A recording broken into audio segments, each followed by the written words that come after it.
আসলে প্রবাসীরা এক শ্রেণীর এতিমের মতো।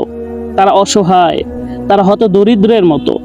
তাদের কাছে টাকা আছে, ফ্যামিলি আছে, সব কিছু আছে, কিন্তু তাদের কাছে খুশিটা নাই। শুধুমাত্র এই খুশিটা না থাকার কারণে তারা এতিম অসহায়দের মতো। তারা সুন্দর মতো হাসতে জানে না, তারা খুশিতে বাঁচতে জানে না, ভালো মতো ঘুমাতে পারে না, শুধুমাত্র পরিবারের মুখে হাসি ফোটাতে গিয়ে। আজকে যদি তারা খুশিতে থাকতে চাইতো তাহলে তারা খুশিতে থাকতে পারতো, কিন্তু তারা খুশিতে না থেকে তারা তাদের ফ্যামিলির চিন্তা করে।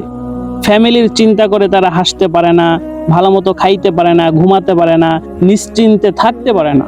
আসসালামু আলাইকুম রহমতুল্লাহ। আমাদের সকলেরই স্বপ্ন পরিবারের সাথে ঈদ করব। সবাই চাই যে আমার ঈদের দিন আমার কাছে মা থাকুক, বাবা থাকুক, ভাই বোন, পরিবার, ফ্যামিলির সবাই আমার সাথে থাকুক, সবার সাথে আমি একসাথে ঈদ পালন করব। কিন্তু দুঃখের বিষয় হলেও এই কথাটা সত্য।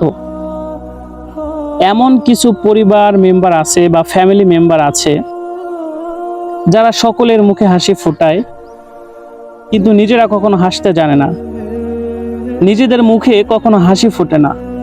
তারা শুধু অন্যের মুখে সারা জীবন হাসি ফুটাতেই থাকে। নিজের কিভাবে হাসতে হবে, নিজের কিভাবে বাঁচতে হবে, কিভাবে খুশিতে থাকতে হবে, সেই জিনিসটা তারা জানে না। আসলে আমি বলতেছি যে এক শ্রেণীর প্রবাসী ভাইয়ের কথা, যারা প্রবাসে থাকে, টাকা ইনকাম করে, পরিবারের মুখে হাসি ফোটায়, কিন্তু নিজেরা কখনো হাসতে জানে না, নিজেরা খুশিতে থাকতে জানে না। এই যে সামনে ঈদ আসছে, তারা রোদের ভিতরে কষ্ট করে দিন রাত একসাথে করে তারা পরিশ্রম করে টাকা উপার্জন করে সেই টাকা তাদের ফ্যামিলির নিকট পাঠায়। তার ফ্যামিলি তার কষ্টে উপার্জিত টাকা দিয়ে দামি দামি মার্কেট করে, নতুন নতুন মার্কেট করে, ঈদের দিন ভালো ভালো খাবার রান্না করে সেগুলো খায়। তার অর্থে প্রত্যেকটা মানুষ ঈদ উদযাপন করলেও সেই প্রবাসীর কিন্তু ঈদ উদযাপন করা হয় না। আসলে প্রবাসীরা এক শ্রেণীর এতিমের মতো। তারা অসহায়, তারা হত দরিদ্রের মতো। তাদের কাছে টাকা আছে, ফ্যামিলি আছে, সব কিছু আছে, কিন্তু তাদের কাছে খুশিটা নাই।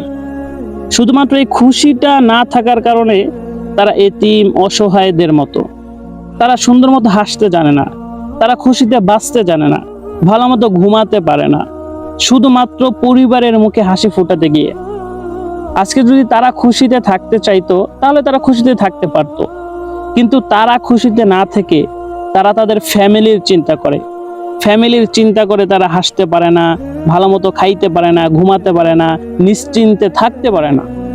তারা সর্বক্ষণ মাথায় টেনশন, মাথায় প্যারা, বাড়িতে টাকা পাঠাতে হবে, বোনের এটা দিতে হবে, বাবার এটা দিতে হবে, মায়ের এটা দিতে হবে, ভাইয়ের এই আবদার পূরণ করতে হবে, স্ত্রীর এই আবদার পূরণ করতে হবে, সন্তানদের এই আবদার পূরণ করতে হবে। তাদের এই ফ্যামিলির আবদার পূরণ করতে করতেই তাদের জীবনের মূল সময়টা কেটে যায়। প্রত্যেকটা প্রবাসী ভাইদের জন্য আমার পক্ষ থেকে অগ্রিম ঈদের শুভেচ্ছা। আপনারা সকলে খুশি থাকুন, ভালো থাকুন।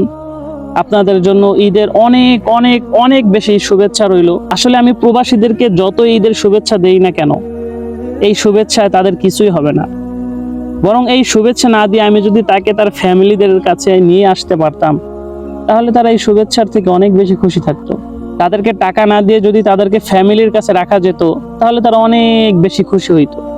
কিন্তু দুঃখের বিষয় হলো, যারা একবার দেশ ত্যাগ করে ফ্যামিলির খুশির জন্য গিয়েছেন প্রবাসে, তারা ফ্যামিলির মুখে হাসি না ফুটিয়ে মনে হয় না যার দেশে ফিরবে। প্রত্যেকটা প্রবাসীর জন্য আমার পক্ষ থেকে রইল আন্তরিক শুভেচ্ছা, ঈদের শুভেচ্ছা, মোবারকবাদ, অগ্রিম ভালোবাসা, অগ্রিম ঈদ শুভেচ্ছা, হাজার লক্ষ কোটি লাল গোলাপের শুভেচ্ছা। আপনারা ভালো থাকেন প্রবাসীরা, রেমিটেন্স যোদ্ধারা। আপনারা হয়তো পরিবারের কাছে নাই, কিন্তু দেশের প্রত্যেকটা মানুষ আপনার মতো প্রবাসীকে রেসপেক্ট জানায়, আপনাকে সম্মান জানায়। আপনার প্রতি লক্ষ লক্ষ গোলাপের ভালোবাসা, লক্ষ লক্ষ গোলাপের শুভেচ্ছা রইল। আপনারা ভালো থাকেন, সুস্থ থাকেন, নিজেদের খেয়াল রাখবেন ইনশাআল্লাহ।